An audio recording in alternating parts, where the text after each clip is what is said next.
What should Canadians expect in the first federal COVID campaign? Let's bring in Nick Nanos, head of Nanos Research. Nick, on the numbers. Nick, all right. You and I spoke yesterday on our campaign kickoff special.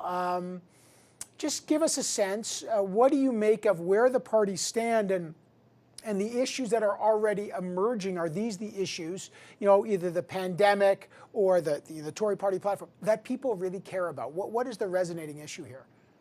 Well, the campaign is all about momentum and trajectory.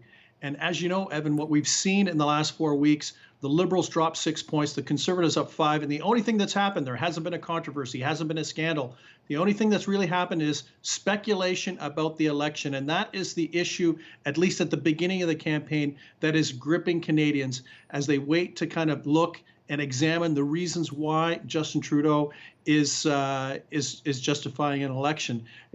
That 6-point drop for the Liberals and the 5-point rise for the Conservatives takes what was once a lock almost for a majority government and puts it into jeopardy. So right now the Liberals are in minority territory at 33%. And if they thought that they're going to win a majority easily 4 weeks ago, well, not so much now, because the Conservatives are within striking distance, and Canadians, at least today, are now focused on the Liberals, not just on what I'll say the election call, but also on issues like Afghanistan. Who would have thought, and these are why elections matter, who would have thought that we'd be talking about Afghanistan and what's going on in there right now? Yeah, I just had a senior Liberal on, and we have to talk about Afghanistan because it's an urgent situation, very much a big part of this campaign. Nick, a lot of people might say, yeah, look, in every election, the opposition says, especially in a minority government, we don't need an election now. This is selfish. We hear this all the time. I know this is the pandemic, so it's different. Is this something that will burn off and other issues will take over? Or is this the kind of thing that could keep coming up given fears about the Delta variant? Is this something that Justin Trudeau can kind of get over in the first few days, or does it dog him? Well, it will dog Justin Trudeau if there is a fourth wave. That's all it's going to take is some type of moment where someone shows up at a Liberal campaign rally who feels that they've been put at risk or a loved one has been put at risk because of the campaign. And it could potentially derail things. Remember with Brian Mulroney, who was it? Goodbye, Charlie Brown, I think was, what one Canadian said to Brian Mulroney. That's all it takes is something like that. For the Liberals, they could probably put this behind them if there's not a significant spike or surge in the fourth wave. But if there is, the last thing that Justin Trudeau probably wants to do in the closing days of the campaign is to be fighting off attacks from all of the opposition parties in terms of why he called the election and that there's a fourth wave in the pandemic that Canadians are trying to grip themselves. So their fortunes are tied to a potential fourth wave if it does manifest itself over the next number of weeks. Just for you political nerds, 1985, Solange Denis, Solange Charlie Brown, to Brian very Mulroney, good. a kind of really That's interesting very impressive. Let me just real quick, Nick, on that. I just talked to Michelle Rempel-Garner on that.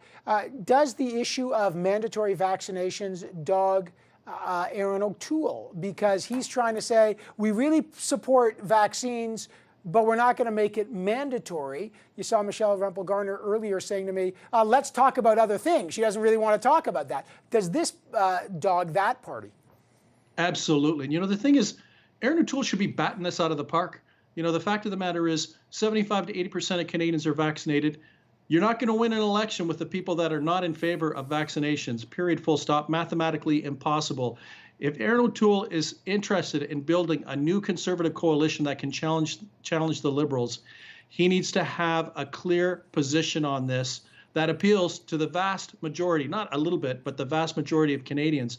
And if not, every day he's going to be hounded, being asked this over and over again, and it'll be a distraction for him and his core message, which he's trying to put forward on the economic recovery.